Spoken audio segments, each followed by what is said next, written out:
بڑا ہلہ گلا کیا کہ بھائی امام اعظم کے پاس، مسلمانوں کے امام کے پاس اب خالق کائنات کی ذات کو ثابت کرنے کے لیے کوئی جواب نہیں ہے، اس لیے وہ آ نہیں رہے۔ آپ بڑے لیٹ پہنچے۔ لوگوں نے، دہلیوں نے فوراً سوال کر دیا کہ آپ کے پاس جواب نہیں ہے کہ اللہ ہے یا نہیں ہے؟ اگر جواب ہے تو پھر آپ لیٹ کیوں پہنچے؟ حضرت امام اعظم ابو حنیفہ نے فرمایا میرے پاس جواب ہے، لیکن میرے لیٹ پہنچے کی وجہ ہے، پہلے میں اسے بیان کر دوں، اس بعد تمہارے سوال کا جواب دوں گا۔ توجہ چاہوں گا، حضرت امام اعظم ابو حنیفہ فرماتے ہیں کہ میں اپنے گھر سے اس مقام پر جو پہنچنے کا راستہ ہے نا، اس راستے کے بیچ میں ایک ندی آتی ہے میرا، مجھے ندی سے ہو کر یہاں آنا تھا۔ جب میں اس ندی کے کنارے پہنچے، میں نے کیا دیکھا کہ ندی کے کنارے ایک جھاڑ ہے، ایک درخت، ایک پیڑ ہے۔ میں اس کے قریب پہنچا، وہ پیڑ آٹومیٹک خود بخود کٹنے لگ گیا، وہ جھاڑ خود بخود کٹنے لگ گیا، کوئی کاٹنے والا نہیں تھا اس کو۔ امام اعظم ابو حنیفہ فرماتے ہیں دہلیوں سے کہ میں نے ایک جھاڑ کو دیکھا، پیڑ کو دیکھا، درخت کو دیکھا جو ندی کنارے تھا، خود بخود اپنے آپ آٹومیٹک کٹنے لگ گیا، اور کٹنے کے بعد کیا ہوا، اس کی پارٹیاں بن گئی، تختے بن گئے، اور وہ پارٹیوں سے، تختوں سے کیا خود بخود ایک کشتی، ناؤ تیار ہو گئی، اور وہ کشتی خود بخود دریا میں، ندی میں چلتی ہے، اسے کوئی چلانے والا بھی نہیں ہے، اور اس کنارے سے وہ کنارے جاتی ہے، مسافروں کو لاتی ہے، مسافروں کا مال بھی لاتی ہے، اس کنارے سے ادھر چھوڑتی ہے، اس کنارے سے ادھر لاتی ہے۔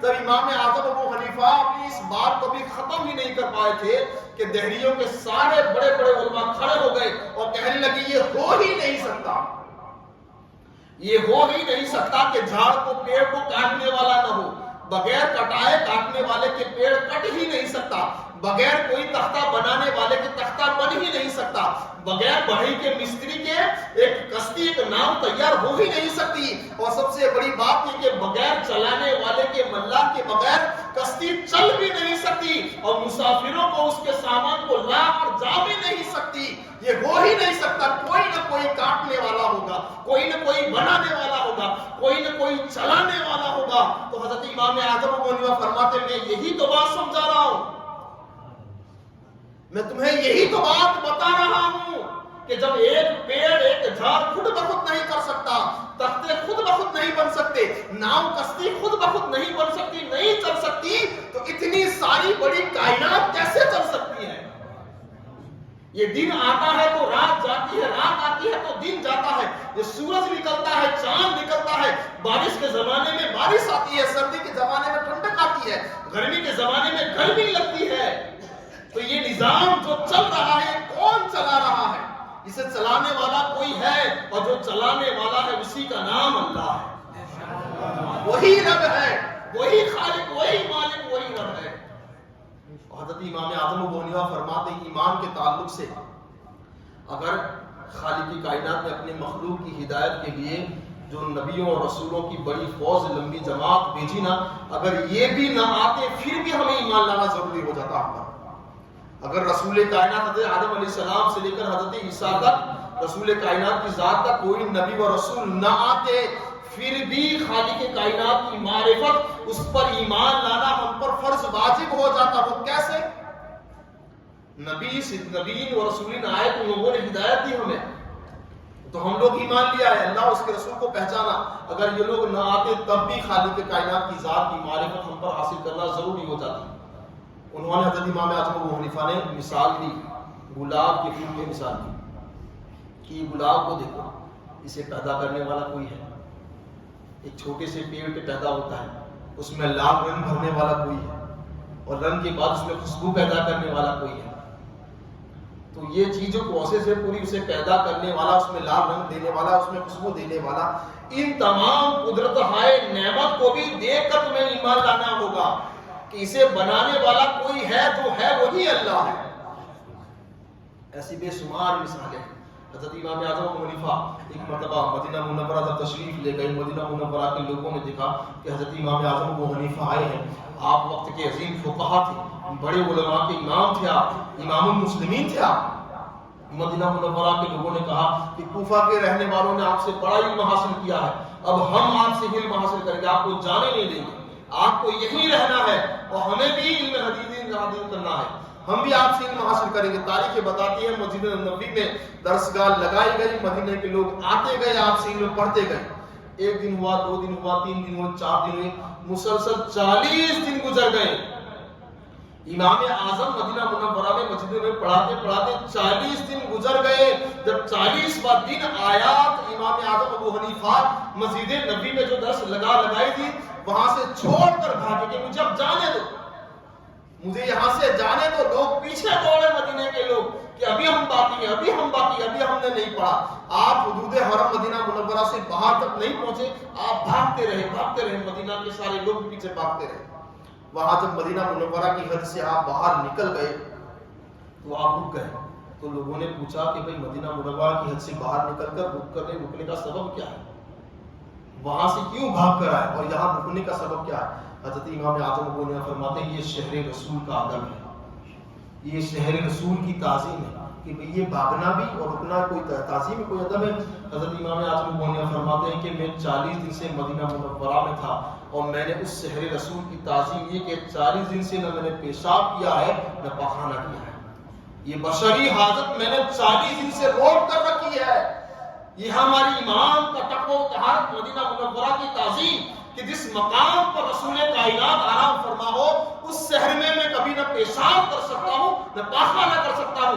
اب یہ بشری حاجتیں میری طاقت سے باہر ہو رہی تھی, اب مجھے اسے روک نہیں سکتا تھا, کنٹرول نہیں کر سکتا تھا, اب میری طاقت سے باہر ہو رہی تھی, اس لیے میں دوڑ کر مدینے سے باہر آیا ہوں. تو جو شہر رسول کا اتنا تعظیم کرنے والے ہو انہوں نے رسول کائنات کی ذات کی کتنی تعظیم کی ہوگی, رسول کائنات سے کیسی محبت فرمائی ہوگی, رسول کائنات کے احکامات پر کیسی عمل کی ہوگی. ایک مرتبہ خود پاک پڑھ اللہ صلی اللہ علیہ وسلم سیدنا مولانا محمد و علی آلہ سیدنا محمد و بارک وسلم الصلاۃ والسلام علیک یا رسول اللہ صلی اللہ تعالی علیہ وسلم. حضرات گرامی, اپنے معمول کے مطابق اپنی بات کو ختم کرو اختصار کے ساتھ, کچھ نصیحت کی باتیں بھی کہتا چلوں. چند ہی دنوں کے بعد مقدس مہینہ وہاں ہمارے مابین تشریف لانے والا ہے. اس مقدس مہینے کا ہمیں اہتمام کرنا ہے. آپ یقیناً نمازوں کی پابندی کرتے ہوں گے, لیکن اب کے بعد اور اچھی پابندی کریں نمازوں کی, اور بالخصوص جماعت کی تاکید رکھیں, جماعت کے ساتھ نمازوں کو ادا کریں. اس لیے کہ خالق کے کائنات کے دربار کے اگر کوئی پسندیدہ چہیتا کوئی عبادت ہے تو وہ نماز ہے. ہمارے بزرگان دین جن کا بھی آپ نے ذکر سنا, جن کے تعلق سے آپ جانتے ہیں, جتنوں کو بھی آپ جانتے پہچانتے ہیں, جو بزرگان دین آرام فرمائے, کبھی ان کے تعلق سے کسی کے بھی تعلق سے آپ نے یہ سنا کہ ان لوگوں نے فرض نماز کو چھوڑ دی ہو اور ولایت مل گئی ہو؟ کبھی سنا آپ نے؟ سرکار غوث پاک ہو, سرکار غریب نواز ہو, آج ان کا ذکر کیے بیٹھے ہیں حضرت امام اعظم ابو حنیفہ کی ذات یہ ہے کہ آپ ہر رات میں 2000 رکعت نماز فرماتے ہیں. ایک رات میں 2000 رکعت نفل ادا فرماتے ہیں, ایک رات میں. تو ہماری اماموں نے, ہمارے بزرگوں نے تو ہمیشہ نماز میں ہی زندگی گزارتے ہیں, ہمیشہ نماز میں ہی لگے رہے. تو ہم پر بھی ضروری بنتا ہے کہ ہم ان کے مقلد ہیں, ان کے نقش قدم پر چلنے والے ہیں, تو کم سے کم نماز نفل نہ صحیح نماز پنجگانہ کی پابندی ضرور کریں. تو حضرات گرامی, نماز ایسی اہم عبادت ہے. پاک ہم بزرگان دین کے تعلق صوفیاء کرام کا مزاج کیا ہے؟ صوفیاء کرام نماز کو کیا سمجھتے ہیں معلوم ہے؟ نماز ہمارے پڑھنے سے ہم نہیں پڑھتے. کوئی یہ سمجھے میں بڑا پابند ہوں, 5 وقت کا نمازی ہوں, میں بڑا نماز پڑھنے والا ہوں, تو میں بتانا چاہوں گا صوفیاء کرام کا مسلک و مصرف یہ ہے, وہ یہ بات کہتے ہیں کہ ہمارے پڑھنے سے نماز نہیں ہوتی, یہ اس کا فضل جانو کہ اس نے تمہیں توفیق دے دی ہے. ہمارے چاہنے سے ہم نماز نہیں پڑھتے, ہمارے چاہنے سے ہم لوگ نمازی نہیں بن گئے, بلکہ یہ اس کی مہربانی جانو کہ اس نے اس کے دربار میں ہمیں یہ سر جھکانے کا موقع دے دیا, اس نے ہمیں یہ توفیق دے دی ہے. میں اکثر جمعہ میں اکثر میں کہتا رہتا ہوں, حضرات گرامی, جب خالق کے کائنات ناراض ہوتا ہے نا تو آسمان سے بارش گرنا بند نہیں کر دیتا ہمارے گھر پر, ہمارے دروازے پر, ہمارے آنگن میں. یہ سورج کو نہیں کہتا کہ اس کے گھر پہ دھوپ مت بھیجنا, یہ ہماری آنکھوں کی روشنی نہیں کھینچتا, یہ ہماری زبان کو بولنا بند نہیں کرواتا, یہ ہمارے کانوں سے سننا بند نہیں کرواتا, ہماری روزی روٹی بند نہیں کرتا, بلکہ خدا جب ناراض ہوتا ہے تو کیا بند کرتا ہے معلوم ہے؟ وہ سجدوں کی توفیق چھین لیتا ہے. خدا جب ہم سے ناراض ہوتا ہے تو وہ سجدوں کی توفیق چھین لیتا ہے. اب یہ سمجھ لینا, جن لوگوں کے پاس سجدوں کی توفیق ہے, جو نماز پنجگانہ ادا کرنے آتے ہیں, ان سے خالق کائنات راضی ہے, اور جن سے سجدوں کی توفیق چھین گئی ہے وہ سمجھ لینا ان سے ناراض ہو چکا ہے. رب ان سے ناراض ہو چکا ہے. خالق کائنات نے ہمیں موقع عطا فرمایا. حضرت بایت کوستانی کے محلے میں نوجوان کا وصال ہو گیا. لوگوں نے آپ کو خبر دی, جنازے کا تیار کیا گیا, جنازے میں آپ شامل ہوئے, نماز جنازہ ادا کی اور قبرستان پہنچے, تدفین ہوئی. تمام لوگ اس نوجوان کی قبر میں دفن میت کو دفن کرنے کے بعد رخصت ہو رہے تھے قبرستان سے. حضرت بایت کوستانی اسی قبر پر کھڑے کے کھڑے رہ گئے, وہیں کھڑے رہ گئے. سارے لوگ جب قبرستان سے باہر نکل گئے تو آپ نے سارے لوگوں کو آواز دی, قریب آؤ قریب آؤ قریب آؤ. لوگ کیا سمجھے کہ وہ نوجوان ہو سکتا ہے, کیا زندہ ہو گیا کیا دوسری مرتبہ, وہ قبر سے باہر نکل گیا کیا. تو سارے لوگ جتنے جو گئے تھے واپس دوڑے آئے. اس بار حضرت بایت کوستانی سے پوچھا, حضور والا کیا ہوا, کیوں آپ نے آواز دی, کیوں بلایا ہمیں واپس اس قبر پر. تو حضرت بایت کوستانی نے ان لوگوں سے کہا کہ خالق کائنات اگر اسے دوسری مرتبہ زندگی دے دے تو سب سے پہلا کون سا ہی کام کرے گا. تو سارے لوگوں نے مل کے کہا سب سے پہلے عبادت کرے گا, یہ سجدہ کرے گا. اگر کسی کو دوسری مرتبہ چانس دیا جائے تو وہ کیا کرے گا. حضرت بایت کوستانی نے پوچھا اس نوجوان کو چانس دیا جائے, چند لمحوں کی زندگی, چند سالوں کی زندگی دی جائے تو وہ کیا کرے گا. سب لوگوں نے ایک زبان ہو کر کہا کہ یہ سجدے کرے گا. تو حضرت بایت کوستانی فرماتے ہیں اس کے پاس تو چانس نہیں ہے لیکن تمہارے پاس تو ہے. وہ چانس ہمارے پاس تو ہے نا. ہمارے گھر سے ہمارے خیس و اقارب, رشتے دار, محلے والے, اڑوس پڑوس والے, ہزاروں کو ہم اپنے کندھوں پر جا کر سلا کر آئے ہیں. ان میں بھی نمازی بھی تھے, نماز پڑھنے والے تھے. جو پڑھ کر گئے وہ تو ہے آرام سے, لیکن جو بغیر بے نمازوں کے گئے. آپ نے اپنے دوستوں میں کچھ لوگوں کو اچھی طریقے سے جانتے ہو گیا, رشتے داروں میں اچھی طریقے سے جانتے ہو کہ محلے والوں کے تمام لوگوں کے حال ہمیں موجود ہوتے ہیں. اکثر لوگوں کو ہم جانتے ہیں کہ بھئی کتنے پانی میں تیر سکتا ہے. ایسے کئی لوگوں کے احوال آپ کے سامنے ہوں گے جن کو آپ قبرستان میں چھوڑ کر آئے. تو ان لوگوں کی ذات ہمارے لیے درس عبرت ہے کہ انہیں موقع نہیں ملا, وہ موقع ہمارے پاس ہے. وہ موقع ہمارے پاس ہے. زندگی جو دن گزر گئے وہ گزر گئے. رب کعبہ کے دربار سے ان تمام گزرے ہوئے زندگی میں جو گناہ کیے اس کی معافی مانگے, توبہ کریں. وہ آج سے خالق کائنات کے دربار میں سر جھکانا شروع کر دے. اس رب کعبہ کے سامنے اپنے گردن کو جھکا دے. جس دن آپ اپنے آپ کو جھکا دو گے خالق کائنات دنیا بھی سنوارے گا, آخرت بھی سنوارے گا. ذرا آخری بات, سبھی معراج رسول کائنات کے دربار میں پہنچے تو رسول کائنات کو خالق کائنات نے بے شمار نعمت عطا فرمائی. انا اعطیناک الکوثر, تمہیں سارے خزانے عطا کر دیے جائیں گے. یہ محبوب اتنا عطا کریں گے, اتنا عطا کریں گے کہ آپ ان سے راضی ہو جاؤ گے. اتنا عطا کیا جائے گا. سب معراج خالق کائنات کے دربار میں قرب خاص میں جب رسول کائنات موجود تھے نا, رب کعبہ نے ساری نعمتیں, سارے فضل, سارے کمال عطا کر دیے رسول کائنات کو. اس بعد محبوب سے پوچھا, رسول کائنات سے پوچھا, اے میرے پیارے محبوب اب کوئی اور تمنا ہے اور کوئی خواہش ہے؟ تو رسول کائنات فرماتے ہیں مولا میں مکہ میں رہا تب بھی تجھے یا اللہ, یا مالک کو, یا خالق کہا. میں نے مدینہ منورہ میں بھی تیرے نام کی تسبیح پڑھی یا رب میرے کریم. میں طائف کی وادیوں میں گیا تب بھی میں نے تیرے کو اللہ ہی کہا. میں نے مدینہ منورہ میں, کعبہ میں, حرم مقدسہ میں, پہاڑ میں, گھر میں رہ کر میں نے زمین کے جس کونے کا سفر کیا, ہر وقت میں نے تجھے اپنا خالق, مالک, اپنا سب کچھ مانا ہے. کیا تو نے مجھے بندہ مانا؟ میں تو تجھے جب سے پیدا ہوا ہوں مدینے میں رہ کر, مدینے میں, مکہ میں رہ کر, طائف میں رہ کر, کوفہ غار ہیرا میں رہ کر, غار ثور میں رہ کر, بی بی عائشہ کے کمرے میں, خدیجہ الکبریٰ کے کمرے میں, مسجد نبوی میں, حرم مقدسہ میں, کعبے کی دیواروں کے سائے میں, ہمیشہ میں نے تجھے اپنا خالق, مالک, رب مانا ہے. کیا تو نے مجھے اپنا بندہ مانا ہے کہ نہیں؟ تب خالق کائنات نے فرمایا, اے میرے پیارے محبوب جب تو مجھے رب مانتا ہے تو میں بھی تجھے اپنا بندہ مانتا ہوں. اس لیے سفر معراج میں خالق کائنات نے فرمایا سبحان الذی اسری بعبدہ فرمایا گیا, بندہ کہہ کر رسول یاد کو یاد فرمایا گیا. رسول کائنات کو صحابہ نے وجہ پوچھی کہ رسول کائنات آپ بندہ کیوں بنے, بندے کی وجہ کیا ہے؟ رسول کائنات نے فرمایا کہ مجھے بندہ بننا رب کی بارگاہ میں سب سے زیادہ پسندیدہ ہے. تو سوال یہ پیدا ہوتا ہے جب سے ہم سمجھدار ہوئے ہیں, اس خالق کو, مالک کو, اپنا رب, رحمان, رحیم سب کچھ مانتے ہیں, اسے سب کچھ رب, سب کچھ مانتے ہیں, ہزاروں مرتبہ رب کہنے کے لیے تیار ہے, لیکن اس کے دربار میں, اس کے رجسٹر میں تمہیں بندہ لکھا گیا کہ نہیں لکھا گیا؟ اس کی گارنٹی آپ کے پاس, اس کا پروف ہے آپ کے پاس. اسے تو آپ نے رب مان لیا لیکن کیا اس نے تمہیں بندہ مانا ہے؟ اس کا پروف چاہتے ہو تو اس مسجد کے دروازے کو تھام لو. جس دن مسجد کا دروازہ مضبوطی سے تمہارے ہاتھ میں آ گیا، پابند بن گئے، سمجھ لینا وہ تم سے راضی ہو گیا، سجدوں کی توفیق دی، اور اسی بندے کو سجدوں کی توفیق دیتا ہے جسے اپنا بندہ مان لیتا ہے.